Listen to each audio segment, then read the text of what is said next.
চোখ দিয়ে দেখাই হলো যে না, অন্তরে পরিকল্পনা করাই হলো যে না, আপনি কাপুরুষ, আপনি বুঝতে পারেননি তাই মেলা বসতে দিয়েছেন। আপনি কাপুরুষ বুঝতে পারেননি তাই মেলা বসতে দিয়েছেন, তাই তো আজকে লোক এখানে 50টা, ওখানে 5000 লোক, 3000 লোক। সম্মানিত মুরব্বী সাহেব, সম্মানিত তিনি ভাই, বক্তব্য কি রাখবো, কি কথা বলবো?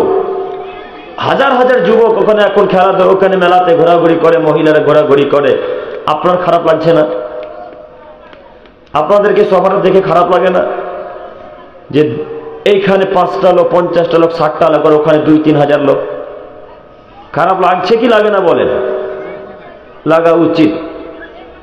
তো এখন এইভাবে প্রোগ্রাম করে আপনি কি উপকার করবেন, কি জাতির উপকার করবেন বলেন?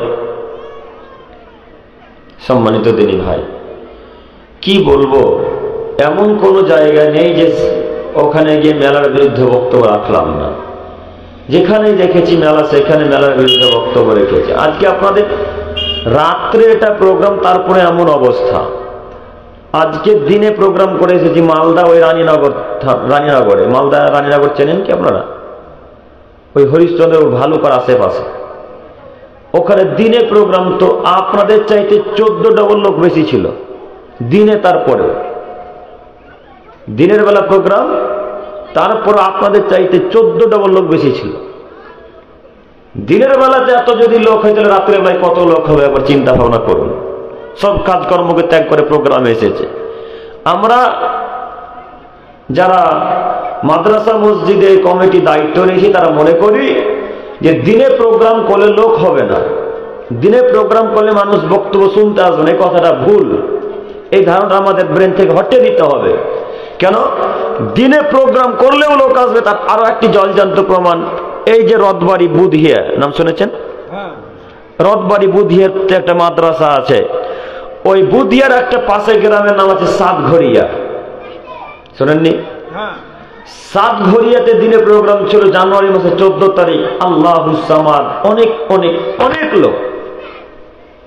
দিনের প্রোগ্রামে এত লোক হয়, আপনাদের রাতের প্রোগ্রামে এমন অবস্থা। এটা নাকি কালিয়াচক। কালিয়াচকে তো অনেক লোক হয় শুনেছি বা দেখেছি, এর আগে প্রোগ্রামে এসেছি। আজকে এই অবস্থা কেন? তার মানে কি এই গ্রামের সব লোকে হাদিস কোরআন বোঝে? তার মানে কি এই গ্রামের সব লোক কোরআন হাদিস শিখে নিয়েছে, বুঝে নিয়েছে, এই জন্য আজকে প্রোগ্রামে আসেনি? একটা মানুষকে রাস্তার বাজারে ধরিয়ে যদি বলা হয় যে সূরা ফাতিহা বলেন বা নামাজের শুরু থেকে শেষ পর্যন্ত বলেন, কেউ পারবে না, আশা করি ইনশাআল্লাহ। কথা মিলে না? 100টার মধ্যে 99টা লোকই পারবে না নামাজের শুরু থেকে শেষ পর্যন্ত কি কি দোয়া লাগে, কি কি বলতে হয় না বলতে হয়, এগুলো 100 লোকের মধ্যে 99টা লোক বলতে পারে না। এরপরেও আজকের মতো দিনের সভাতে আপনার আব্বু আর আপনার ছেলে, আপনারা কেন বাপ্পাটা বাজারে ঘোরাঘুরি করে না, বাড়িতে বসে আছেন বা শুয়ে আছেন কেন? লজ্জা থাকা উচিত, হায়াবোধ থাকা উচিত, ইতস্তবোধ থাকা উচিত, বোধগম্য থাকা উচিত। আপনি মুসলমান পরিবারে জন্মগ্রহণ করেছেন, আপনি সালাতের বিষয় জানেন না। মুসলিম পরিবারে জন্মগ্রহণ করেছেন, নামাজ কাকে বলে জানেন না। মুসলিম পরিবারে জন্মগ্রহণ করেছেন, সালাতে কি কি দোয়া লাগে, কি বলতে হয়, কখন রফল ইয়াদাইন করতে হয়, কখন করতে হয় না, এতটুকু জ্ঞান নেই। এরপর মাত্রা করে দেখে বাড়িতে আজকে শুয়ে আছেন। মানে বাড়িতে এখনো শুয়ে আছেন কেন? দোকানে এখনো ঘুরছেন কেন? আপনি কি হাদিস কোরআন বুঝে নিয়েছেন নাকি? আপনি আল্লামা মুফতি হয়ে গেছেন যে আপনাকে হাদিস কোরআন স্টেজে আসতে হবে না? কেন এলেন না? এই প্রশ্নের উত্তর আগে দেন। আসবেন না কেন স্টেজের সামনে? আপনি জানেন না কোরআন হাদিস আলোচনা যেখানে সেখানে রহমতের ফেরেশতারা চাদর দিয়ে ঘিরে রাখে আমাদেরকে? এতটুকু জ্ঞান নেই? সম্মানিত মুরব্বী সাহেব, সম্মানিত তিনি ভাই, কি বলি, এই আজকে আমাদের অবস্থা এরকম। এই জন্যই বেধর্মীরা আমাদেরকে কচু কাটা করে কাটছে, এটাই কারণ। গতকালকের ঘটনা দেখেছেন ফেসবুক, ইউটিউবে। শিয়ালদা থেকে একটা ছেলে এইদিকে আসছিল আমাদের এই লালগোলার লাইনে। ওই গেদে লোকাল ট্রেনে কয়েকজন হিন্দুত্ববাদী, বিজেপি বা কোন দলের লোক আল্লাহ আলাম, আল্লাহ ভালো জানেন, ওই লোকগুলা 10-12টা লোকগুলো একটা ইমাম সাহেব বা তালেব ইলম যাই হোক, যত সম্ভব ইমাম সাহেব বাংলাদেশ থেকে গতকালকে এসেছেন। তিনার বক্তব্য আজকে শুনছিলাম। ওই শিয়ালদা স্টেশনে গিয়ে বলছিল, রিপোর্ট পেশ করেছে শিয়ালদা পুলিশদের কাছে যে আমাদের উপর অত্যাচার করা হলো, মারলো, এদেরকে আইনের আওতায় নিয়ে আসা হোক। তো তো তিনি বলছেন বাংলাদেশ থেকে এলাম, এসে গেলে লোকালে চেপেছি, রানাঘাট পর্যন্ত ঠিক এসেছি, রানাঘাট থেকে আসার পরে এরকম আমার উপর অত্যাচার শুরু, আমাকে মারধর শুরু। দেখেছেন কি? দেখেছেন? তো এই যে মারধর আমার আপনার কারণে তাদেরকে মারছে, আমাদের মতো মুসলিম ভাইদেরকে হত্যা করছে, ট্রেনের উপর থেকে ফেলে দিচ্ছে। উনি বলছেন যে একটা লোক, আল্লাহ ওনার দ্বারাতে আমাকে বাঁচিয়েছেন, উনি যদি না থাকতেন হয়তো বা আমাকে ট্রেনের উপর থেকে তারা ফেলে দিত। তারা অনেক সবাই 10-12 জন, উনি একাই, কি করবেন? কি করবেন? তাদের কিছু করতে পারবে না। মাথায় টুপি আছে, মুখে দাঁড়িয়ে আছে, এখানে একটা হাজি রুমালটা গলায় বেঁধে আছে, হাজি রুমালটাকে ধরে টেনে ছিঁড়ে দিয়েছে, দাড়িকে চুলকে ছেড়ে দিয়েছে বেচারি, মাথার চুলকে দেখা যায় যে আমার এই চাঁদির চুলকে ছিঁড়ে ফেলে দিয়েছে, আর আসলেই ছিঁড়ে ফেলেছে। মুসলমানদের উপর এরকম অত্যাচার হয় আমার আপনার কারণেই। আজকে এখানে যদি অনেক শ্রোতা থাকতো, এই বক্তব্য শুনতো, তারপরে সতর্কতা অবলম্বন করত। কথা বুঝেননি? সতর্কতা অবলম্বন করত। ওকে আজকে মেরেছে, ওকে কালকে মেরেছে, কালকে আপনাকে মালদা বাজারে মারবেন, এর কোনো গ্যারান্টি আছে? জি, ওকে আজকে শিয়ালদাতে মেরেছে, গেদেতে মেরেছে, রানাঘাটে মেরেছে, কালকে আমাদেরকে জঙ্গিপুরে লোকে হিন্দুরা মারবে না, খ্রিস্টানরা মারবে না, কোনো গ্যারান্টি আছে? এর কোনো গ্যারান্টি নেই। তো আপনি কেন বাড়িতে শুয়ে আছেন? আপনাকে হাদিস কোরআন শিখতে হবে না? আপনাকে হাদিস কোরআনকে প্রাধান্য দিতে হবে না? আপনি কখন হাদিস কোরআন মানবেন, কখন হাদিস কোরআন শুনবেন? সম্মানিত দিনী ভাই, আমি আপনাদের অনুরোধ করে বলতে চাইছি যে আসুন আমরা আল্লাহ এবং তার রাসূলের পদ্ধতি গ্রহণ করি। একটু আগে আপনাদের আলোচক সাহেব বলছিলেন, দুইটি জিনিস যদি তোমরা পৃথিবীর মানুষ আঁকড়ে ধরে থাকতে পারো, তাহলে তোমরা এহকালে অপমান হবে না, লাঞ্ছিত হবে না। মনে আছে কথাটা কি? একটু আগে আলোচনা করছিলেন না তিনি? আমি তো ঘরে থেকে আওয়াজ পাচ্ছিলাম, আপনারা মনে রেখেছেন কিনা বলতে পারি না। আল্লাহ রাসূল সাল্লাল্লাহু আলাইহি ওয়াসাল্লাম বলেন, আদমের ছেলে মেয়ে শোনো, তোমরা যদি দুইটি জিনিসকে আঁকড়ে ধরে রাখতে পারো, দুইটি জিনিসকে শক্ত করে যদি ধরে রাখতে পারো, তাহলে পৃথিবীর কোন শক্তি, পৃথিবীর কোন মানুষ, পৃথিবীর কোন হিন্দু, খ্রিস্টান, বৌদ্ধ জাতি, সাঁওতাল যেই থাকুক না কেন, কোনদিন তোমাদের কেউ ক্ষতি করতে পারবে না। তার একটি হচ্ছে কোরআন মাজিদ, আর একটি হচ্ছে রাসূল সাল্লাল্লাহু আলাইহি ওয়াসাল্লামের হাদিস। কে কজন আঁকড়ে ধরে থাকতে পারে? কজন ধরে আছে আঁকড়ে? প্রায় লোক আমরা তো হাদিস কোরআনকে ছেড়ে দিয়ে দূরে দূরে ঘুরে বেড়াই। আজকে তার জলজান্ত প্রমাণ, আজকে এই সভাতে তার জলজান্ত প্রমাণ করে নগর দেখতে পাচ্ছি যে আল্লাহকে এবং তার রাসূলকে মানে না গ্রামের মানুষ, পৃথিবীর মানুষ আল্লাহকে এবং তার রাসূলকে মানে না। তাই তো আজকের মতো দিনী সভাতেও লোক 50 থেকে 60টা। কথা কি আমার বুঝতে পারছেন আপনারা? সম্মানিত মুরব্বী সাহেব, সম্মানিত দিনী ভাই, আমি আপনাদের দৃষ্টি আকর্ষণ করে আবারও বলছি, আসুন আমরা আল্লাহ এবং তার রাসূলের পদ্ধতি গ্রহণ করি। আসুন না আমরা আল্লাহ এবং তার রাসূল যেভাবে সালাত আদায় করতে বলেছেন, যেভাবে বিধান দিয়েছেন, যেভাবে পৃথিবীতে চলতে বলেছে, সেভাবে চলাচল করার চেষ্টা করবো আজকে থেকে ইনশাআল্লাহ। ইনশাআল্লাহ, সকলেই বলি ইনশাআল্লাহ। ইনশাআল্লাহ আমরা যদি হাদিস কোরআনকে আঁকড়ে ধরতে পারি, তাহলে পৃথিবীর কোন শক্তি আমাদেরকে পরাজিত করতে পারবে না। একটা হাদিস সহিহ মুসলিম ও মিশকাতের আল্লাহ নবী বলছেন, কিয়ামত আসা পর্যন্ত আমার জাতির, আমার উম্মতের ক্ষতি করতে পারবে না কোন মানুষ, কোন খ্রিস্টান, কোন ইহুদি, কোন বেধর্মী বেজাতিরা, যতদিন পর্যন্ত তারা সত্যের উপরে অটল থাকবে। সত্যের উপরে যদি অটল থাকেন, হকের উপরে যদি থাকেন, তাহলে কেউ কোনোদিন ক্ষতি করতে পারবে না। এই কথা মুহাম্মদ সাল্লাল্লাহু আলাইহি ওয়াসাল্লাম বলেছেন। অতএব আমি আপনাদেরকে আবারও বলতে চাইছি, বা আপনাদেরকে স্মরণ করিয়ে দিতে চাইছি যে আল্লাহর রসুলের বিধান, আল্লাহর বিধানকে মান্যতা দেওয়ার চেষ্টা করবেন ইনশাআল্লাহ। ইনশাআল্লাহ পারবো, ইনশাআল্লাহ। ইনশাআল্লাহ। আল্লাহ তুমি আমার দিনী ভাইদেরকে কবুল করো, সকলে বলি আমিন। সম্মানিত উপস্থিতি, আমি বক্তব্য পেশ করব ভেবেছিলাম পিতা মাতার সাথে ভালো আচরণ, শিষ্টাচার, শিষ্টাচার সম্পর্কে বক্তব্য রাখবো বলে কিছুক্ষণ এই দিকে চলে গেলাম। শিষ্টাচার আজকে আমাদের আলোচনা হবে। শিষ্টাচার, শিষ্টাচার অতীব একটা গুরুত্বপূর্ণ অংশ হচ্ছে সদাচরণ, নম্র আচরণ, ভালো আচরণ। আর পৃথিবীতে সব থেকে বেশি সদাচরণ, নম্র আচরণ পাওয়ার অধিকার রাখে, হক রাখে পিতা মাতা। পিতামাতা যত সদাচরণ নম্র আচরণ অধিকার রাখে, হক রাখে, পৃথিবীতে কোনো মানুষ, কোনো পশু প্রাণী, কোনো ফকির মিসকিন এত সদাচরণ নম্র আচরণ অধিকার রাখে না। পিতামাতা যত হক রাখে ভালো আচরণের, তত ভালো আচরণ কোনো ভাই বোন আত্মীয় স্বজনের কেউ তত অধিকার রাখে না। সব থেকে বেশি হক রাখে ভালো আচরণের কে? পিতামাতা। পিতামাতার সাথে ভালো আচরণ করা লাগবে। আজকে আমাদের আলোচনা হবে পিতামাতার প্রতি শ্রদ্ধা, পিতামাতার সাথে ভালো আচরণ নিয়ে। একটু আমার দিকে তাকান। সদাচরণ নম্র আচরণ নাকি কিয়ামতের মাঠে সব থেকে ভারী হবে। সদাচরণ নম্র আচরণ ভালো আচরণ নাকি কিয়ামতের মাঠে সব থেকে ভারী হবে। এত ভারী ইবাদত পৃথিবীতে আর কোনো ইবাদত নেই। সদাচরণের নেকির মতো ভারী ইবাদত পৃথিবীতে আর নেই। একটু আমার দিকে তাকান। সদাচরণের নেকিকে যখন আল্লাহ সুবহানাহু ওয়া তাআলা কিয়ামতের মাঠে এক পাল্লায় রাখবেন, আর এক পাল্লায় রাখবেন সালাতের নেকিকে। দুইটা নেকিকে দুই পাল্লায় রাখবেন।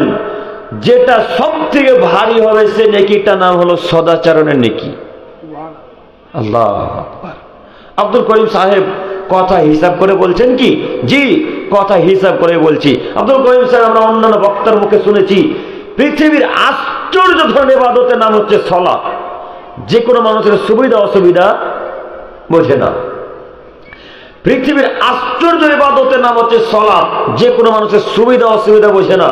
কি করছেন না করছেন, কোথায় আছেন, বসে আছেন, শুয়ে আছেন, শরীর ভালো আছে না খারাপ আছে, কেমন আছেন না আছেন, এটা তার দেখার বিষয় নেই। তার নাম কি বললাম?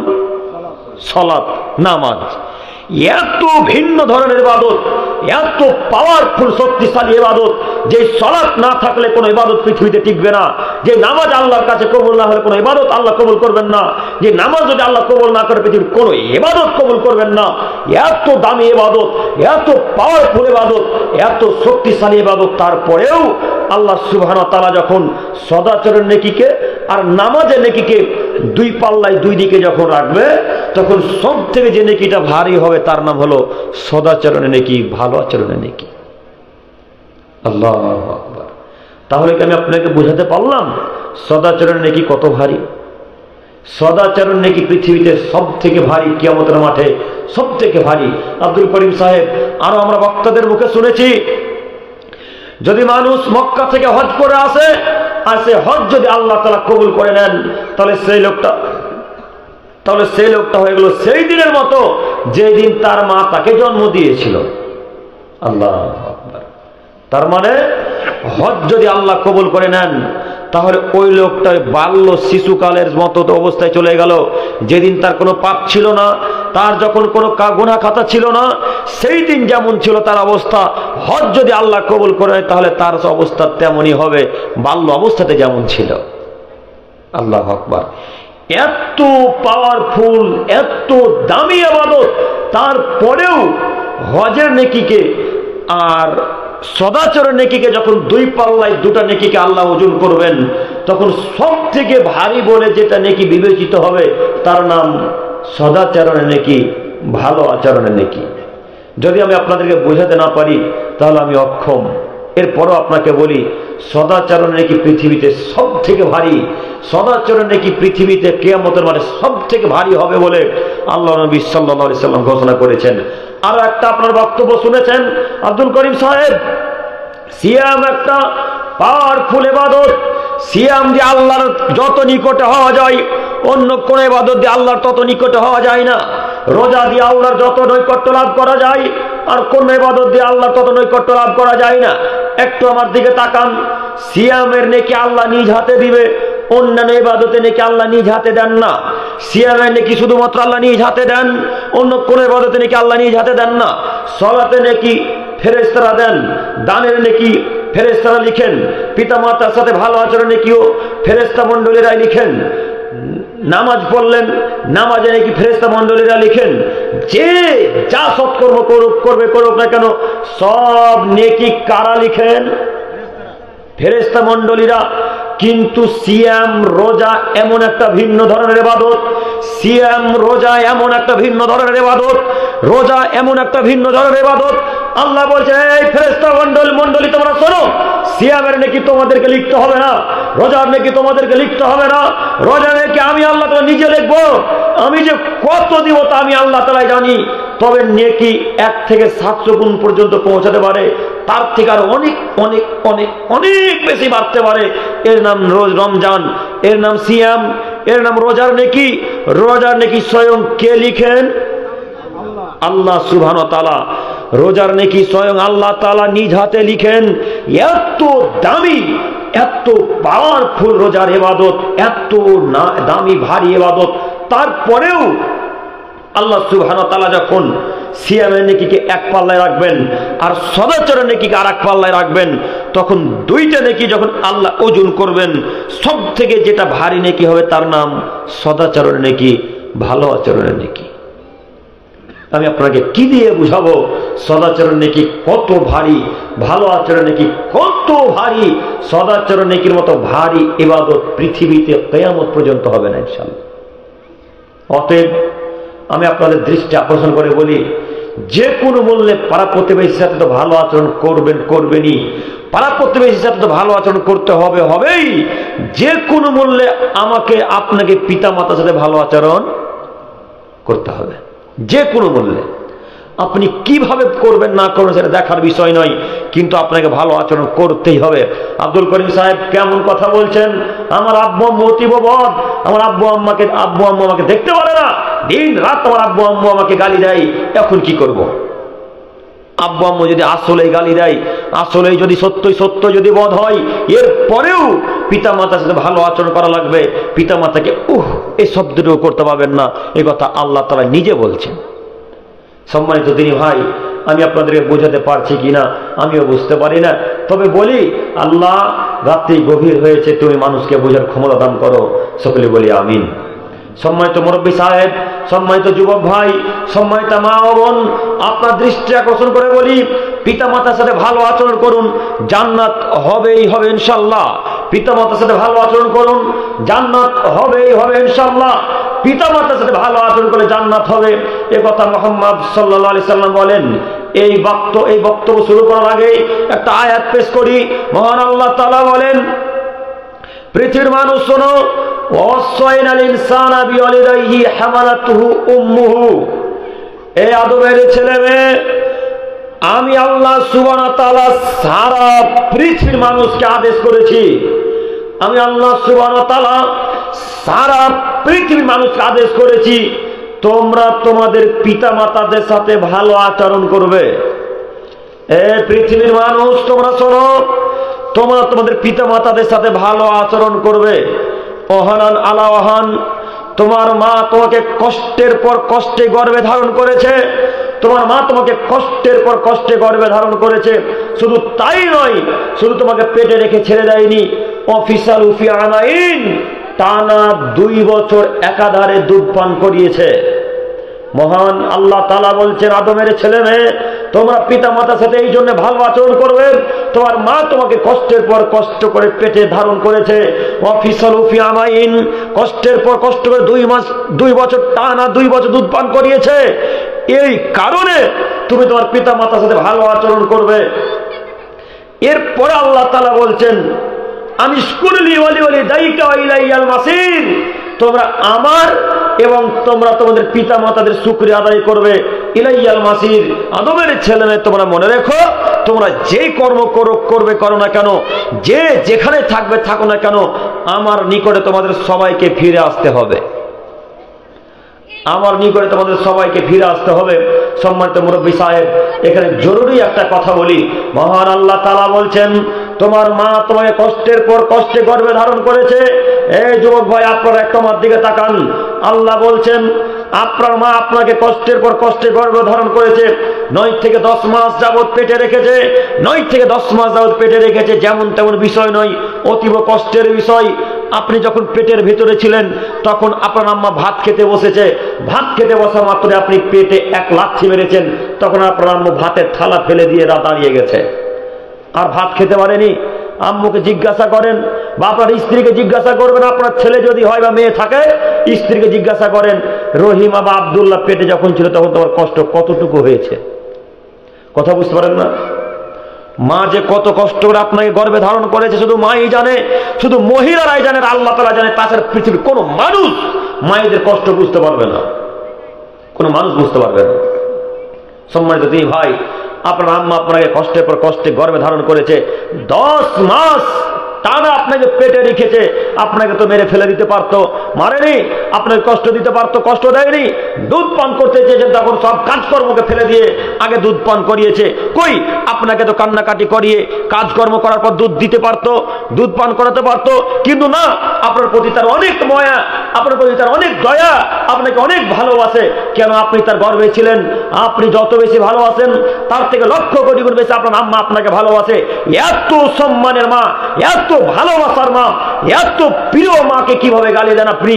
আপনার মতো যুবকের এই জন্য কোন একদিন আলোচনায় বলেছিলাম, যারা আম্মুকে গালি দেয় তারা কাপুরুষের বাচ্চা, কাপুরুষ। যারা আম্মুকে গালি দেয় তারা কাপুরুষের বাচ্চা, কাপুরুষ। যারা আম্মুকে গালি দেয় তারা কাপুরুষের বাচ্চা, কাপুরুষ। আপনার আম্মু আপনাকে পেটে রেখেছে, এরপরে গালি দিতে হবে মানে? টানা 2 বছর দুধ পান করিয়েছে, এরপরে গালি দিতে হবে মানে? এরপরে নোংরা আচরণ করতে হবে কেন? আপনাকে বলি, আপনি কথা শ্রবণ করুন। আপনি আপনার গায়ের চামড়াকে ছিলে আপনার গায়ের চামড়াকে ছিলে দিয়ে এই শীতের শীত বস্ত্র পোশাক বানিয়ে দেন, আপনার নিজের চামড়াকে ছিলে দিয়ে আপনার আম্মুর জন্য যদি জ্যাকেট সোয়েটার তৈরি করে দেন, তবু আপনি আপনার আম্মুর দুধের 1 ফোঁটা ঋণ শোধ করতে পারবেন না। এত সম্মান মায়ের, এত সম্মানিতা মা, এত বড় আম্মু, এত সম্মানের মা, তারপর আপনি আম্মুকে কিভাবে গালি দেন? কিভাবে? তার মানে বুঝে নিতে হবে আপনার শরীরে রক্ত নাই, যা আছে সব পুজ ভরা। আপনার মাথাতে মগজ নাই, যা আছে সব গোবর ভরা। এই জন্য তো আম্মুকে গালি দেন। আম্মুকে কেউ গালি দিতে পারে? তিনি তো হীরা মানিক মুক্তা চেয়েও দামি, তাকে তো আদর যত্নে রাখতে হবে। তাকে গালি দিলেন কেন? যুবক ভাই, আপনার অনুরোধ, আপনার দৃষ্টি আকর্ষণ, আপনাকে বলি, আম্মুকে সম্মান করতে পারবেন তো ইনশাল্লাহ? আজকে থেকে পারবেন ইনশাল্লাহ?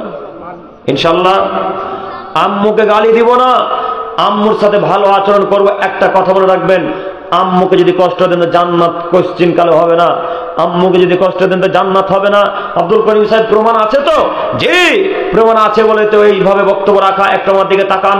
আব্দুল্লাহ বিন ওমর রাদিয়াল্লাহু তাআলা আনহু বলেন, রাসূল সাল্লাল্লাহু আলাইহি সাল্লাম বলেছেন, লা ইয়াদখুলুল জান্নাতা মুদমিনু খামর, যারা নেশাদ্রব্য খায় পান করে তারা জান্নাতে যাবে না। 1 2 ওয়ালা কাম্মার, যারা জুয়া এবং লটারিতে অংশগ্রহণ করে তারা জান্নাতে যাবে না। 3 আকুন, পিতা মাতার অবাধ্য চলে যারা, পিতা মাতাকে কষ্ট দেয় যারা, পিতা মাতাকে সম্মান করে না যারা, পিতা মাতার মনে দুঃখ কষ্ট দেয় যারা, তারা জান্নাতে যাবে না। বাণী কার? বাণী কার? বাণী আল্লাহ সুবহানাহু ওয়া তাআলা এবং তার রাসূলের। সব বাণী আল্লাহ তাআলার। কোন কোন কথা আল্লাহ মুহাম্মদ সাল্লাল্লাহু আলাইহি সাল্লামকে দিয়ে বলিয়ে নিয়েছেন। এই জন্য আমরা বলে থাকি রাসূল সাল্লাল্লাহু আলাইহি সাল্লাম বলেছেন। বুঝতে পারেননি? সব কথাই কার? সব কথাই আল্লাহ। কিন্তু এক শ্রেণীর পচা নোংরা মানুষ নিজেকে আলেম দাবি করে, তারা বলে শুধু কোরআন আল্লাহর বাণী, হাদিস আল্লাহর বাণী নয়। নাউজুবিল্লাহি মিন যালিক। আপনারা কি বিশ্বাস করেন যে হাদিস আল্লাহর বাণী নয়? কেউ মানেন এটা? হাদিস আল্লাহর বাণী, কোরআন আল্লাহর বাণী। যারা বলবে যে হাদিস আল্লাহর বাণী নয় তারা কাফের। যারা অস্বীকার করবে আল্লাহ রাসূলের হাদিসকে তারা কাফের। যারা আল্লাহ রাসূলকে অস্বীকার করবে, যারা আল্লাহ রাসূলের হাদিসকে অস্বীকার করবে তারা কাফের। কোরআনকে যেমন মানতে হবে, হাদিসকেও ঠিক তেমনি মানতে হবে। তবে সে হাদিসটা সহিহ হতে হবে। তবে সেই হাদিসটা কি হতে হবে? সহিহ হওয়া লাগবে। এই হাদিস আল্লাহ নবী বলছেন 4 শ্রেণীর মানুষ জান্নাতে যাবে না। তার 3 নম্বর শ্রেণীর মানুষ হচ্ছে আকুন, পিতামাতার অবাধ্য চলে যারা, পিতামাতাকে কষ্ট দেয় যারা, পিতামাতার সাথে অসৎ ব্যবহার করে যারা, জান্নাতে যাবে না তারা। যুবক ভাই, আপনাকে বলি, পিতামাতাকে দুঃখ কষ্ট কিভাবে দিতে পারেন? আপনি আপনার পিতামাতাকে গালি কিভাবে দেন? পিতামাতার সাথে অসৎ আচরণ, নোংরা আচরণ কিভাবে করতে পারেন?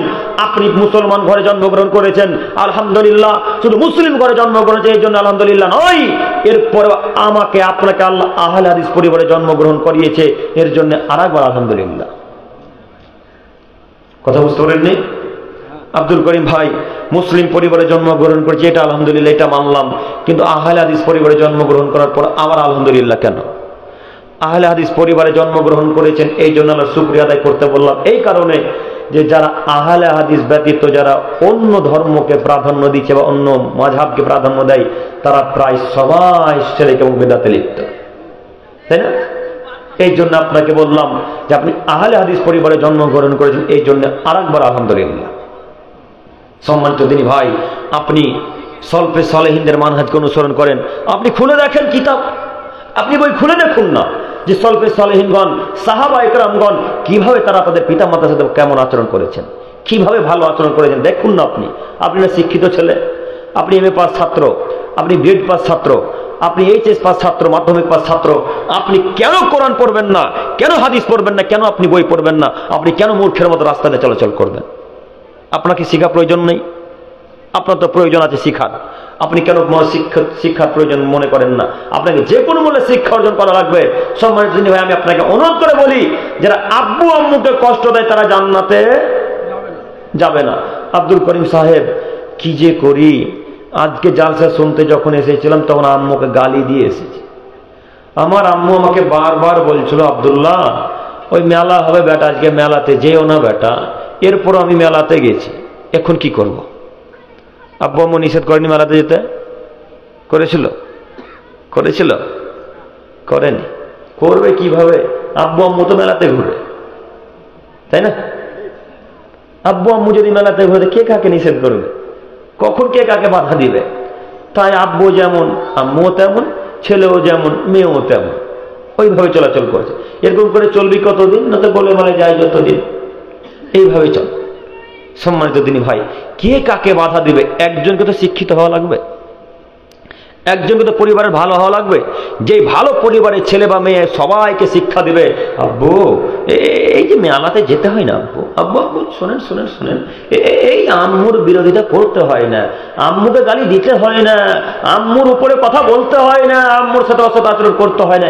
এই বিদ্যায় শিক্ষা কে কাকে দিবে? সবাই যদি মূর্খ হয়, সবাই যদি এক লেভেলের হয়, তো কে কাকে শিক্ষা দিবে বলে? কথা কি আমার বুঝতে পারছেন আপনারা? কে কাকে শিক্ষা দিবে বলুন? সম্মানিত মুরব্বী সাহেব, সম্মানিত যুবক ভাই, আপনার দৃষ্টি আকর্ষণ করে আপনাকে বলি, আপনার আম্মুর কথাকে অক্ষরে অক্ষরে মান্যতা দিতে হবে, অক্ষরে অক্ষরে। যদি আম্মুর কথাকে মান্যতা দিতে না পারেন, আব্বুর কথা যদি মান্যতা দিতে না পারেন, তো আপনি হিসাব করে রাখেন জাহান্নাম যেতে হবেই হবে। মুহাম্মদ সাল্লাল্লাহু আলাইহি সাল্লাম বলেছেন। আব্দুল করিম সাহেব, আব্বু আম্মু আমাকে ইসলাম থেকে দূরে থাকতে বলে, তখন কি করব? যদি আব্বু আম্মু ইসলাম থেকে দূরে থাকতে বলে, তখন আর আপনাকে আব্বু আম্মুর কথা মানতে হবে না। যতক্ষণ আপনার আব্বু আম্মু শরীয়ত বিরোধী কথা না বলেছে, যতক্ষণ আপনার আব্বু আম্মু আপনাকে শরীয়ত বিরোধী কথা না বলেছে, ততক্ষণ আপনি আপনার আব্বু আম্মুর কথা মানতে বাধ্য।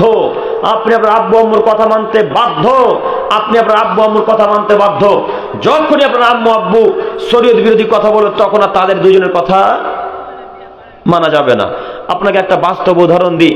আজকে যেখানে প্রোগ্রাম ছিল, সেই ছেলেটা আমাকে ওই পীরগঞ্জ জায়গাটা চেনেন কি? পীরগঞ্জ, পীরগঞ্জে আমাকে রাখতে এসেছে। তো সেই ছেলেটার মুখে দাঁড়িয়ে আছে আলহামদুলিল্লাহ, আমাদের মতো বয়সের ছেলে, বা ছোট হবে মনে হয়, কি বড় হবে, যাই হোক। তো খুব সুন্দর, আমার থেকেও তার বড় বড় দাড়ি। আমাদের তো একটা হাওড়াতে, একটা শিয়ালদাতে, তাই না? দাড়ি তো ঠিক নেই, একটা এইখানে তো একটা এই জায়গাতে। তো ওই ছেলেটার মাশাআল্লাহ খুব সুন্দর ঘন দাড়ি বেরিয়ে আছে। তো ওই ছেলেটা আমাকে গাড়িতে নিয়ে আসতে বলছে, সাহেব একটা কথা বলতাম। কি বলেন? তো এই যে দাড়ি রেখেছি, তো আমার মা দাড়ি প্রতিদিন কাটতে বলে। নাউজুবিল্লাহ। কত দুঃখের সাথে ছেলেটা বলছে, শেখ কি যে করি, আম্মুর কথা তো মানতে হবে, তো এটা কি করব? আম্মু আমাকে বারবার যখনই দেখায়, আম্মুর সাথে ঘুম থেকে উঠলেও বলে দাড়ি কেটে ফেলে দিতে হবে, দাড়ি কেটে ফেল, দেখতে ভালো লাগে, কেমন খ্যাত খ্যাত লাগে। বলেন এরকম মায়েরা? অনেক পরিবারে মা বা আব্বুরা আছে যারা দাড়ি রাখলে বিরোধিতা করে না? ওর ছেলেকে হিজড়া রাখতে চাই, হিজড়া হিসেবে রাখতে চাই। হিজড়াতে দাঁড়িয়ে আছে? হ্যাঁ, দাড়ি কাদের বেরোয়? কথা বলে না, পুরুষদের। তো যারা দাড়ি ছাড়ে তারা হিজড়ার চাইতেও খারাপ, হিজড়াদের থেকেও তারা খারাপ, যারা দাড়ি কেটে ফেলে, যারা দাড়ি রাখে না। সেই ছেলেটা বলছে, হুজুর কি যে করি, দাড়ি রাখতে তো আম্মু নিষেধ করছে, কি করবো? তখন তাকে বললাম, না না না, কখনো না, হে শরীয়ত বিরোধী কথা যখনই আব্বু আম্মু বলবে, আর মান্যতা দেওয়া যাবে না, আর মানবে না। আপনার আম্মা দিন রাত বলো দাড়ি কেটে ফেলে দিতে, দাড়ি জিন্দেগিতে কাটবেন না ইনশাল্লাহ। তখন তিনি বললেন, তখন আর মনটা একটু শান্তি হলো। ওই হাদিসটা শুনেছেন উনি যে আব্বু আম্মুর কথা মান্যতা দিতে হবে, ওই জন্য বারবার তিনি টেনশনে ছিলেন। তিনি বলছেন কি করব? তখন তাকে বলা হলো না, আপনি দাড়ি রাখেন, আব্বু আম্মু যতই বলুক দাড়ি জিন্দেগিতে কাটবেন না, জান্নাত কে দিবে? জান্নাত আল্লাহ দিবে ইনশাল্লাহ। তো আপনার আম্মু দাড়ি কাটতে বলে না, আব্বু দাড়ি কাটতে বলে না, নিজে ইচ্ছায় হিজড়া হতে চাইছেন? দাড়ি নেই কেন মুখে? দাড়ি নেই কেন মুখে? নিজে কি মনে করেন? হিজড়া মনে করেন কি? কেন দাড়ি রাখেন না? নিজেকে কাপুরুষ মনে করিয়েন না, আপনি মুসলমানের বাচ্চা। নিজেকে কাপুরুষ মনে করেন, আপনি মুসলমানের বাচ্চা, আপনি মুসলিম পরিবারে জন্মগ্রহণ করেছেন, আপনি কেন দাড়ি রাখবেন না? কেন রাখবেন না? দাড়ি আপনাকে রাখতেই হবে যে কোনো মূল্যে। সম্মানিত মা ও বোন, সম্মানিত যুবক ভাই, সম্মানিত মুরব্বী হিসেবে আপনার দৃষ্টি আকর্ষণ করে বলি, নিজের ছেলে যদি দাড়ি রাখে তাকে উৎসাহিত করুন। নিজের ছেলে যদি দাড়ি রাখে, পাড়া প্রতিবেশী ছেলে যদি দাড়ি রাখে, তাদেরকে উৎসাহিত করুন, তাদেরকে বলুন মাশাআল্লাহ দাড়ি রেখে তোমাকে কত সুন্দর লাগছে গো, তোমার চেহারা নোরানি নোরানি লাগে, তোমার চেহারা খুব সুন্দর সুন্দর লাগে। এইভাবে কথা বলে তাদের মনে উৎসাহ দিতে হয়। কিন্তু দুঃখ লাগে মুরব্বী হিসাবে যারা 5 ওয়াক্ত সালাত আদায় করে, যারা 5 ওয়াক্ত সালাত আদায় করে, তারাও টিটকারি মেরে কথা বলে, টিস মেরে কথা বলে। টিস মানে বুঝেন আপনারা কি? হ্যাঁ, টিস মেরে কথা বলে, কেমন কেমন করে কথা বলে। যদি কোনো যুবক ভাইরা দাড়ি রাখে, নামাজ পড়তে যায়, তখন বলে এত কম বয়সে দাড়ি রেখে দিয়েছে, যে দাড়ি কেটে ফেলগা, এভাবে কথা বলে না? কত প্রমাণ নিবেন? কত প্রমাণ নিবেন? অথচ যে লোকটা দাড়ি কাটতে বলছে সে লোকটা 5 ওয়াক্ত সালাত আদায় করে, 5 ওয়াক্ত নামাজ পড়ে। তিনি বলছেন এত কম বয়সে দাড়ি রাখবে? আব্দুল্লাহ, আমি যখন ফারাগাত পাস করিনি, মানে যখন আমি মাদ্রাসা কমপ্লিট হয়নি, যত সময় তখন 7 জামাতে কি 6 জামাতে পড়ছিলাম, তো আমাদের আত্মীয় স্বজন নাম বলছে, নাম বললে এই যে কথা, এখন তো ইন্টারন্যাশনাল যুগ, মিডিয়ার যুগ, এই কথা উনিও শুনে নিলেন ওর নাম বললে, তাই না? তখন আমাদের অসুবিধা হচ্ছে, তো আমি ওনার নাম বলছি না। তখন আমার কয়েকটা দাঁড়িয়ে বেরিয়েছিল, এখন তো আলহামদুলিল্লাহ কিছুটা আছে। তো তিনি বেটা বেটা করে আমাকে বলছেন, আসলে ব্যাটারি যোগ্য আমি ওনার। তো উনি আমাকে বলছেন, আব্দুল করিম তোর 2-1টা দাঁড়িয়ে বেরিয়েছে বেটা, দাড়িগুলো যদি কেটে নিস একবার সেলুনে গিয়ে, তাহলে আরো ভালোভাবে দাড়ি বেরোবে। তিনি আমাকে বলছেন। তো আমি তখন বললাম যে দাড়ি তো আমি আল্লাহকে খুশি করার জন্য রেখেছি, মানুষকে দেখানোর জন্য নয়। দাড়ি আমার একটা থাকলে কি ক্ষতি, আর 10টা থাকলেই বা কি ক্ষতি? তখন আবার বলছেন না, তাও যদি এইগুলোতে বেরোতে দেখতে একটু ভালো লাগে, দেখতে ভালো লাগুক চাই না লাগুক, আল্লাহ যতটুকু দিয়েছে ততটুকুই ঠিক আছে, তাই না? কথা বুঝতে পারছেন কি? তো আপনার দাড়ি তো আলহামদুলিল্লাহ মাশাআল্লাহ গাল পরিপূর্ণ দাড়ি আছে, এরপর দাড়ি চাচ্ছেন, কাটেন কেন? কেন কাটেন? আমাদের দাড়ি দেখেন তো খুবই কম, অজু করতে আমাদের কষ্ট হয় না, আপনাদের অজু করতে কষ্ট হয়, মানে খিলাল করতে কষ্ট হয় না আপনাদের চাপ দাড়িতে। তো কেন দাড়ি কাটেন? দাড়ি কাটবেন না ইনশাল্লাহ, দাড়ি রাখবো আজকে থেকে ইনশাল্লাহ। ইনশাল্লাহ। আরো একটি কথা বলি আপনাদেরকে, যে সম্মানিত মা বোন, আপনি ছেলে মেয়েকে উৎসাহিত করুন, ছেলে মেয়েকে বলুন না, ছেলেকে বলুন আব্বু দাঁড়িয়ে রাখো বেটা, 5 ওয়াক্ত সালাত আদায় করো, প্যান্ট টাকানোর উপরে পড়ো, আল্লাহ জান্নাত দিবে। এইভাবে আব্বু আম্মুকে শিক্ষণীয় বিষয়ে বলতে হয়। মাঝে মাঝে ছেলে মেয়েকে শিক্ষা দিতে হয়, মাঝে মাঝে ছেলে মেয়ের জন্য দোয়া করতে হয়, মাঝে মাঝে ছেলের জন্য দোয়া করতে হয়, শিক্ষণীয় কথা বলতে হয়, নইলে ছেলে মেয়ে বিভ্রান্ত পথে চলে যায়। যাই হোক মুরব্বী সাহেব, যুবক ভাই, আমি আপনাদের উদ্দেশ্যে বলছিলাম, পিতামাতা যদি অমান্য করেন, পিতামাতার কথাকে যদি এড়িয়ে চলেন, তাহলে জান্নাত হবে না, জান্নাত যেতে পারবেন না। আপনি তাহাজ্জুদ দিয়ে জান্নাত কিনতে পারবেন না, 5 ওয়াক্ত সালাত দিয়ে জান্নাত কিনতে পারবেন না।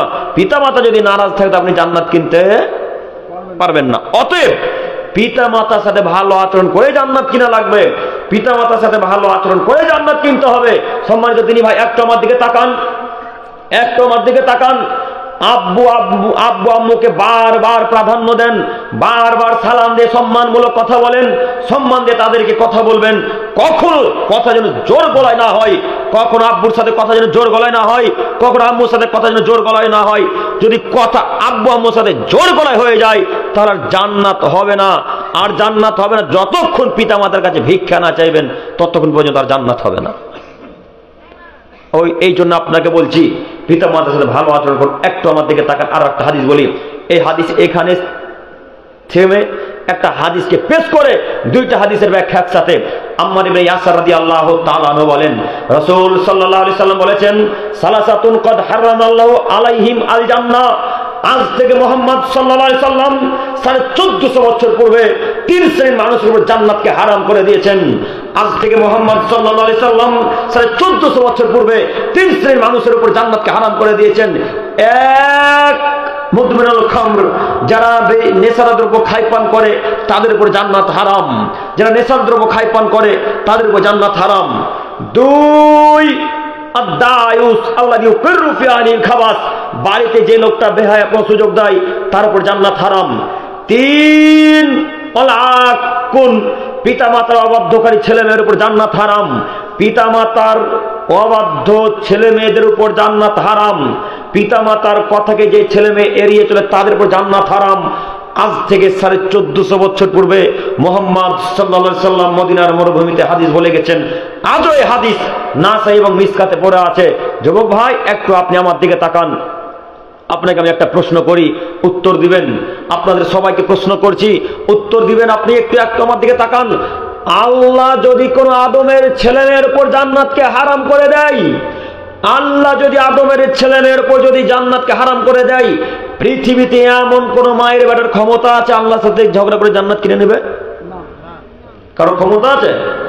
কারো ক্ষমতা নেই আল্লাহর সাথে ঝগড়া করে আল্লাহর সাথে পাঙ্গারি জান্নাত কিনে নেবে। কখনো নয়। 3 শ্রেণীর মানুষের জান্নাত হারাম। আমি বলিনি, মুহাম্মদ সাল্লাল্লাহু আলাইহি সাল্লাম বলেছেন। হাদিস এইভাবে নাসাইতে আছে, হাদিস এইভাবে মিসকাতে আছে। যে কোনো সময় আপনাকে হাদিস দেখার জন্য আমি প্রস্তুত রয়েছি। এখন দেখতে চাইলে এখন দেখার জন্য প্রস্তুত। আপনি বলেন কি 3 শ্রেণীর মানুষের জন্য জান্নাত হারাম? 3 শ্রেণীর মানুষের জন্য জান্নাত হারাম। 3 শ্রেণীর মানুষের জন্য জান্নাত হারাম। তার 1 শ্রেণীর মানুষ আকুন, পিতামাতার অবাধ্যকারী ছেলে মেয়ে, পিতামাতার অবাধ্যকারী ছেলে মেয়ের জান্নাত হারাম। যুবক ভাই, আপনাকে বলি, পিতামাতার কথাকে প্রাধান্য দেন। যে কোনো মূল্যে পিতামাতার কথাকে গ্রহণ করুন। পিতামাতার সব কথাকে মেনে নিতে হবে। পিতামাতার সব কথাকে মেনে নিতে হবে। যদি সেই কথা কোরআন এবং হাদিসের বাইরে না হয়, যদি সেই কথা শরীয়ত বিরোধী না হয়, তাহলে পিতামাতার কথা মানতে আপনি বাধ্য। পিতামাতার কথা আপনি মানতে বাধ্য। পিতামাতার কথা মানতে আপনি বাধ্য। আপনার বিপরীতে যতই কথা যাক না কেন, আপনার বিপরীতে যতই কথা চলে যাক না কেন, তবু আপনি পিতামাতার কথাকে এড়িয়ে চলতে পাবেন না। সম্মানিত দিনী ভাই, জান্নাত হারাম 3 শ্রেণীর মানুষের উপর একটু বিবেচনা করে চলাচল করিয়েন। আর একটা হাদিস বলি, দেখি আপনার ব্রেন খুলে কিনা। মুআয ইবনে জাবাল রাদিয়াল্লাহু তাআলা আনহু বলেন, বিআসরি কালিমাতি খলিলি, আমার বন্ধু আমাকে 10টা উপদেশ দিয়েছিলেন। মুআয ইবনে জাবাল রাদিয়াল্লাহু তাআলা আনহু মুহাম্মদ সাল্লাল্লাহু আলাইহি সাল্লামকে নিজের দোস্ত ভাবতেন। আল্লাহ নবীও তাকে দোস্ত বলে পরিচয় দিয়েছেন। তাই মুআয ইবনে জাবাল রাদিয়াল্লাহু তাআলা আনহু বলছেন, বিআসরি কালিমাতিন খলিলি, আমার বন্ধু আল্লাহর নবী আমাকে 10টি উপদেশ দিয়েছিলেন। কয়টি? 10টি উপদেশ। 10টি উপদেশের মধ্যে একটি গুরুত্বপূর্ণ উপদেশ হচ্ছে, মুআয জি লা তুশরিক বিল্লাহি শাইয়ান ওয়া ইন কুতিলতা ওয়া হুররিকতা। মুআয, তোমাকে যদি জ্বালিয়ে পুড়িয়ে হত্যা করে দেওয়া হয়, তোমাকে যদি জ্বালিয়ে পুড়িয়ে কেটে দেওয়া হয়, তোমাকে যদি কচু কাটা করে কেটে নদীতে, গঙ্গা নদীতে, মহানন্দা নদীতে ভাসিয়ে দেওয়া হয়, মুআয, তবু আল্লাহর সাথে শিরক করবে না। মুআয, তুমি আল্লাহর সাথে শিরক করবে না। মুআয, তোমাকে যদি আগুনে পুড়িয়ে দেওয়া হয়, তোমাকে যদি হাইসা দিয়ে কেটে দেওয়া হয়, তোমাকে যদি তলোয়ার দিয়ে কেটে দেওয়া হয়, তবুও তুমি আল্লাহর সাথে শিরক করবে না। একথা আল্লাহ নবী মুআযকে বলছেন। প্রথম উপদেশ। এই বাক্য বলে আপনাকে আমি বোঝাতে চাইছি, শিরক আপনি করতে পাবেন না। এরপরেও কালিয়াচকে ভরি ভরি শিরক চলে, এরপরেও আমার আপনার পরিবারের শিরক চলে। শিরক কাকে বলে বুঝতে পেরেছেন কি? শিরক কাকে বলে বুঝতে পেরেছেন? কালকে বক্তব্য ছিল বালুরঘাট, গঙ্গারামপুর বালুরঘাট, দক্ষিণ দিনাজপুর। তো বক্তব্যের কোন এক পর্যায়ে শিরকের কথা বলেছি। তো শিরকের সংজ্ঞাটা না বলে আমিও ভুলে গেছি, হয়তো চলে এসেছি ঘরে চলে এসেছি। তো আপনার মতো বৃদ্ধ, আপনার থেকেও বেশি বয়স হবে, এই চাচার চাইতে বৃদ্ধ, তিনি এসে বলছেন যে বাবা তুমি বক্তব্য দিলা। এ বলছে আমাকে, বললেন জি আমি বক্তব্য রাখছিলাম। তো বাবা শিরক কি জিনিস আমি বুঝতে পারলাম না। এত বয়স্ক শিরক কাকে বলে জানে না। কথা বুঝতে পারেননি? এত বয়স্ক তারপরে শিরক কি জিনিস জানে না। তো আমাকে আবার বলছে, বাবা একটু বলো না শিরক কি করলে শিরক হয়? শিরক করলে মানুষ জান্নাতে যাবে না এই কথা বলেছেন, কিন্তু কোনটা শিরক এটা তো বলবেন। হ্যাঁ, কি কাজ করলে শিরক এটা তো বলবেন, এটা তো আমরা জানি না, তিনি বলছেন। তো আমি তাকে আবারও বুঝিয়ে বললাম, তো ওই অবস্থা আপনাদের মাঝে নাই কি? আপনারাও জানেন না শিরক কি করলে শিরক হয়, কি কাজ করলে শিরক হয়, কি কথা বললে শিরকের কথা আপনারা জানেন? অনেকে জানেন না। শিরক মানে হলো আল্লাহ যা জানে কোন মানুষ জানে এই চিন্তা ভাবনা করা। কথা বুঝতে পারেননি? আল্লাহ যা দিতে পারে, আল্লাহ যা করতে পারে, কোন মানুষ, কোন কবিরাজ, কোন হুজুর, কোন পীর সাহেব করতে পারে, এরকম ক্ষমতা যদি কেউ ভাবে যে ওই লোকটার ভেতরে আছে, তাহলে সে লোকটা কি করলো? শিরক করলো। মাজারে সিজদা করলে শিরক হয়, হাতে তাবিজ পড়লে শিরক হয়, হাতে কালো ধাগা ঝুলালে শিরক হয়, পেঁপে গাছে চামড়ার জুতা বা ঝাঁটা ঝাড়ু ঝুটা ঝুলালে শিরক হয়। আমাদের মা ও বোনদের নীতি, পেঁপে গাছে বা পেয়ারা গাছে যদি পেয়ারা বা পেঁপে না ধরে, তাহলে চামড়ার জুতা ঝুলিয়ে রাখে। রাখে না? কথা বলে না। রাখে কি? রাখে। কেন রাখে? হুজুর বলেছে যে, হুজুর বলেছে যে পেঁপে গাছে পেঁপে ধরে না, তো তোমার বাড়িতে যদি ভাঙাচোরা পাইচ্ছা থাকে, পাইচ্ছা বুঝেন আপনারা? বুঝেন না? ওই ঝুরি বলেন নাকি, ডালি ডালি ডালি, ওই বাঁশকে কেটে কেটে কেটে করে, তাই না? তো আমরা পাইচ্ছা বলি, আপনারা ডালি বলেন, যাই হোক একটু পার্থক্য। এই ডালি ভাঙাচোরা ডালি আপনার হুজুর বলেছে, যে গাছে পেয়ারা ধরে না, যে গাছে আম ধরে না, যে গাছে পেঁপে ধরে না, ওই গাছে যদি এই ডালিটাকে বেঁধে দাও, তাহলে দেখবে তার পরের মাস থেকে পেঁপে পেয়ারা ধরবে, পেঁপে ধরবে, আম ধরবে, জাম ধরবে, সব ধরবে। তখন আপনার স্ত্রীর আপনি ঠিকই পেঁপে গাছে ঝাড়ু ঝোতা বেঁধে দিয়েছে, দেখতে পান না গাছে ঝোলা থাকে? দেখেনি মনে হয় না। শুধু ঝাড়ু জুটা গাছে কেন? আপনাদের কালিয়াচকের কোন একটা মানুষ হয়তো বাড়ি করছে, বাড়ি তৈরি করার সময় দেখবেন ওই বাঁশের আগালে ঝাঁটার ওই জুতা ঝুলা আছে, দেখেন নি? জুতার ঝাঁটা ঝুলা থাকে না? ওই জুতার ঝাঁটা কি করবে? কি করবে জুতার ঝাঁটা? আপনি বলছেন বাড়িতে নজর লাগিয়ে দিবে, না মুজিবিল্লাহি মিন যালিক। আল্লাহর নবী বলছেন নজর মানুষের দ্বারাতে মানুষকে লাগে, নজর কার দ্বারাতে কাকে লাগে? কথা বলেন, মানুষকে লাগে। কিন্তু বাড়ি করার সামর্থ্যে আবার কিসের নজর লাগলো? আপনি ঝাঁটা ঝুলালেন কেন, বাঁধলেন কেন, জুতা ঝুলালেন কেন? এই যে টোটো বা চার চাকা বা ট্রাক দেখেছেন আপনারা, ট্রাকের পিছনে বা টোটোর পিছনে জুতা ঝুলতে দেখেননি? চামড়া জুতা দেখেননি আপনারা? আপনারা তো মালদার মানুষ, আপনাদের এই 4 লাইনে মানে এই হাইওয়ে লাইনে কত বড় বড় ট্রাক যায়, ট্রাকের সামনের দিক বা পিছন দিক লক্ষ্য করে দেখবেন চামড়ার জুতা একটা ঝুলছে। কেন ঝুলছে? হ্যাঁ, হুজুরে বলেছে চামড়া জুতা গাড়ির সামনে ঝুলে নিলে অ্যাক্সিডেন্ট হবে না, নেন ঠেলাইবে।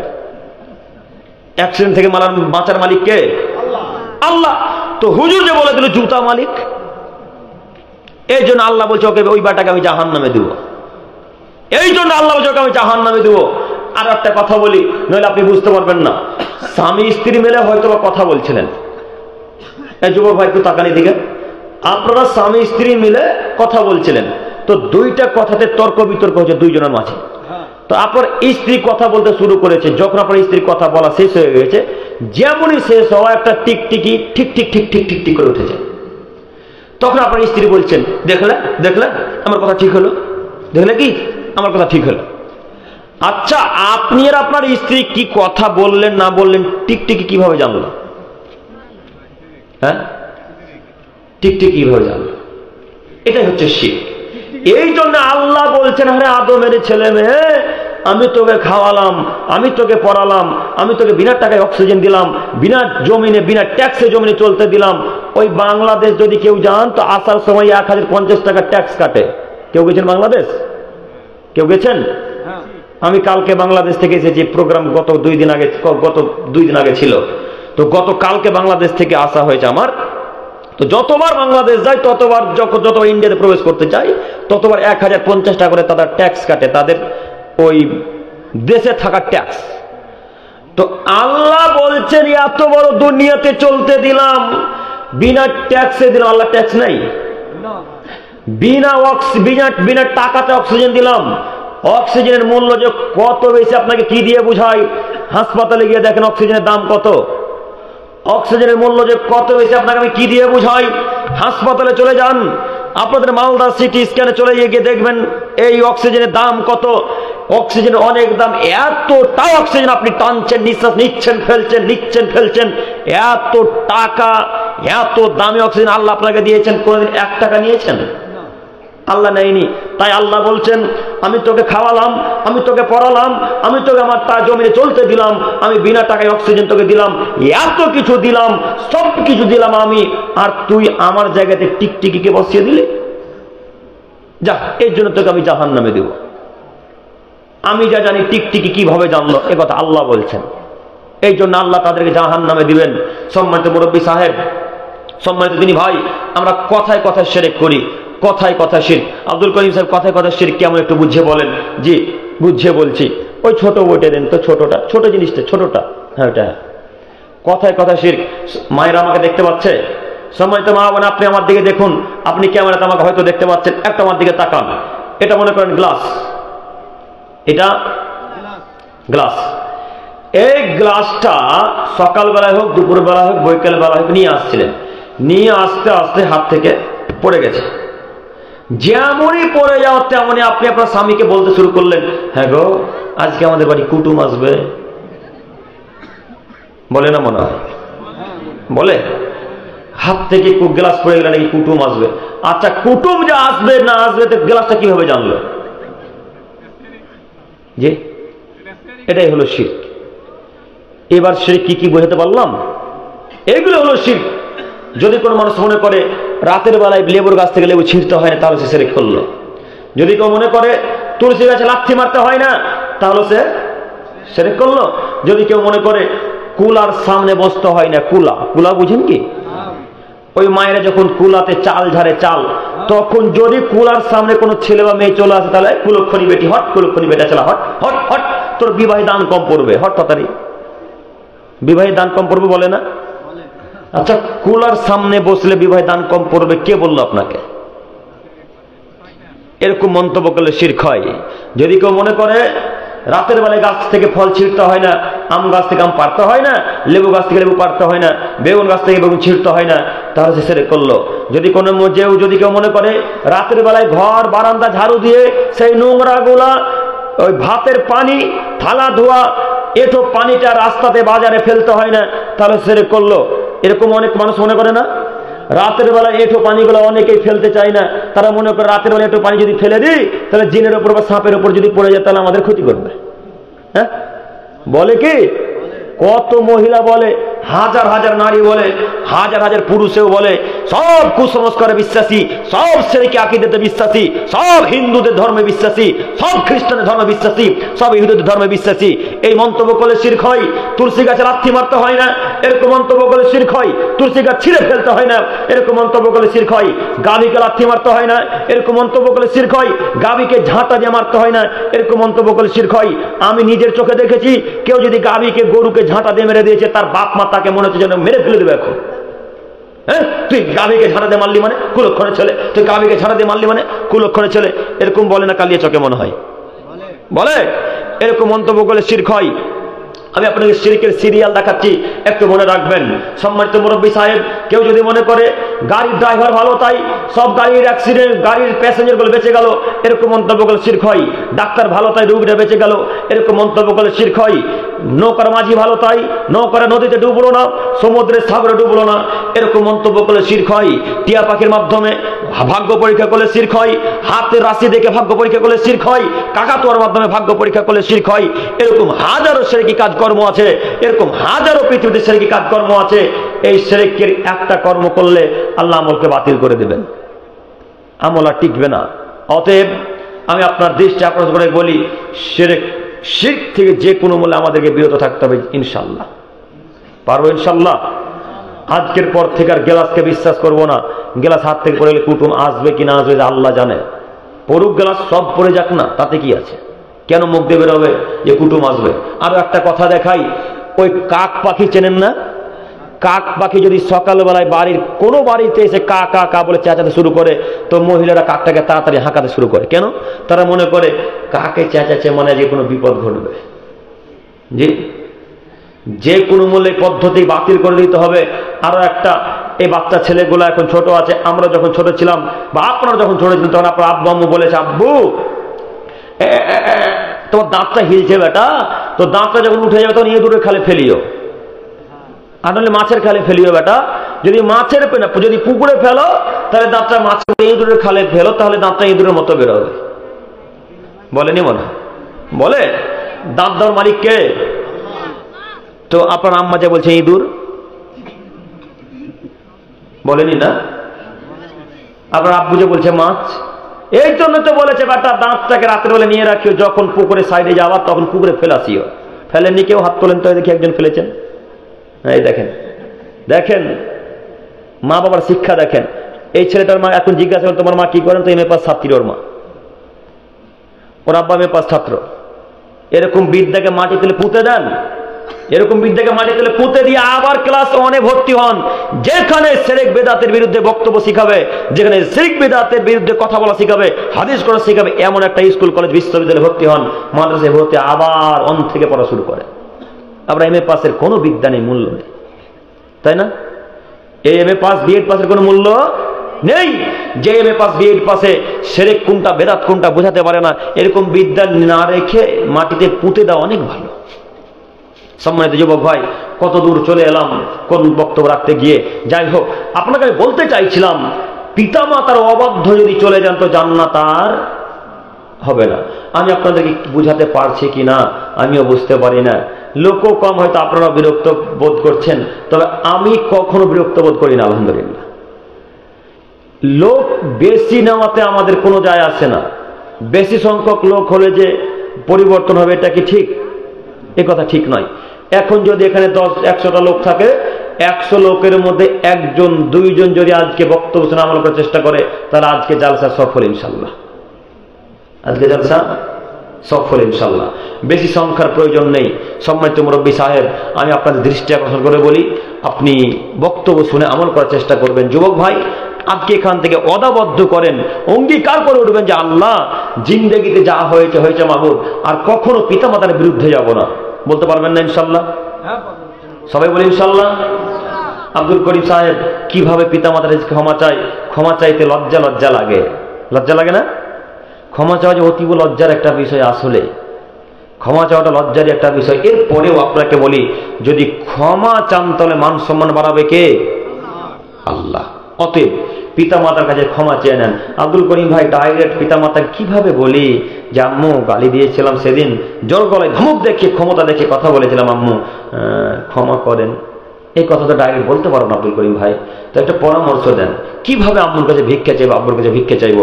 আপনাকে পরামর্শ দিচ্ছি, যেই কথা ডাইরেক্ট বলা যায় না সেই কথা ফোনে বলা যায়, বলা যায় না? কত কত সময় দেখবেন ডাইরেক্ট কথা বলতে খুব লজ্জা লজ্জা লাগে, কিন্তু ফোনে ঠিকই সেই কথা বলতে পারছেন, পারেন না? এরকম ঘটে কি আপনাদের সাথে? আমাদের সাথে ঘটে। তাই আপনাকে বলি, ডাইরেক্ট যদি পিতা মাতার কাছে, ভাই বোনের কাছে ভিক্ষা চাইতে না পারেন, তাহলে আপনাকে যে কোনো মূল্যে ফোনের মাধ্যমে ভিক্ষা চেয়ে নিতে হবে, যে কোনো মূল্যে। একটা বাস্তব উদাহরণ বলি আপনাকে। আমার বড় দিদি আমাকে কোনো একদিন বলেছিলেন যে তোকে একটা গেঞ্জি দিয়েছিলাম, যে গেঞ্জিটা দিয়ে দে আমাকে, মানে দান করে খোঁটা দাও, দান করে খোঁটা দেয় যারা তারা জান্নাতে যাবে না। জানেন হাদিস মনে হয়, জানেন না? লা ইয়াদখুলুল জান্নাতা ওয়ালা মান্নাম, যারা দান করে খোঁটা দেয় তারা জান্নাতে যাবে না। এই বক্তব্য আমি পাকুড়ে রাখছি। তো সেই দিন দিদি আমার লাইভ ভিডিও দেখছে, লাইভ ভিডিও, এই আজকে লাইভ হচ্ছে নাকি, এটা লাইভ হচ্ছে না? তো সেদিন আমার আইডি থেকে লাইভ চলছিল। তো বক্তব্যের এক পর্যায়ে এই বক্তব্যটা এসেছে যে যারা দান করে খোঁটা দেয় তারা জান্নাতে যাবে না। যারা দান করার পর খোঁটা দেয়, যারা দান করার পর ওড়না দিয়ে বলে, ওড়না বুঝতে পারলেন কি? মানে এই চাদরটাই, শালটা আপনি আমাকে দান করলেন, তো কালকে আপনার সাথে ঝগড়া হয়েছে, কালকে ঝগড়া হয়েছে, তখন বলে বেটা তবে কালকে শাল দান করেছে, শাল ঘুরিয়ে দেয় আমার। এটাই হলো খোঁটা দাও। কথা বুঝতে পারলাম কি? কথা বুঝতে পেরেছেন কি? তো এরকম হচ্ছে খোঁটা দেওয়া। তো দিদি আমাকে তখন তার পরের দিন ফোন করে বলছে যে ভাই তোকে তো অনেকদিন আগে বলেছিলাম যে গেঞ্জি দিয়েছিলাম, গেঞ্জিটা ঘুরিয়ে দে, তোমাকে ক্ষমা করিস ভাই। ডাইরেক্ট কতদিন দেখা হয়েছে, একদিনও বলতে পারেনি, ফোনে বলছে তখন। তো আপনাকে আমি এই জন্য কথাটা বললাম যে যেই কথা ডাইরেক্ট বলা যায় না, সে কথা ফোনের মাধ্যমে বলা যায়, আড়াল থেকে বলা যায়, বলা যায় না? অতএব পিতামাতার কাছ থেকে আড়ালে হোক, প্রকাশ্যে হোক, সামনে হোক, ক্ষমা চাইবো ইনশাআল্লাহ। পারবো চাইতে ইনশাআল্লাহ? পারবো ইনশাআল্লাহ? ইনশাআল্লাহ। আল্লাহ তুমি আমাদেরকে পিতামাতার কাছ থেকে ক্ষমা চাওয়ার তৌফিক দান করো, সকলে বলি আমিন। সম্মানিত তিনি ভাই, আপনি একটা কথা যদি মাথাতে আজকে রেখে দিতে পারেন, তাহলে আর কোনোদিনও পিতামাতার অবাধ্য চলবেন না। তার একটি হাদিস, এটা হচ্ছে আল্লাহ নবী বললেন 3 শ্রেণীর মানুষের উপর জান্নাত হারাম। আল্লাহ নবী বললেন 3 শ্রেণীর মানুষের উপর জান্নাত হারাম। তার এক শ্রেণীর মানুষ কোন? পিতামাতার কথাকে এড়িয়ে চলে যারা, পিতামাতার মনে দুঃখ কষ্ট দেয় যারা, পিতামাতার কথাকে অমান্য করে চলে যারা, তাদের উপরে জান্নাত কি হারাম।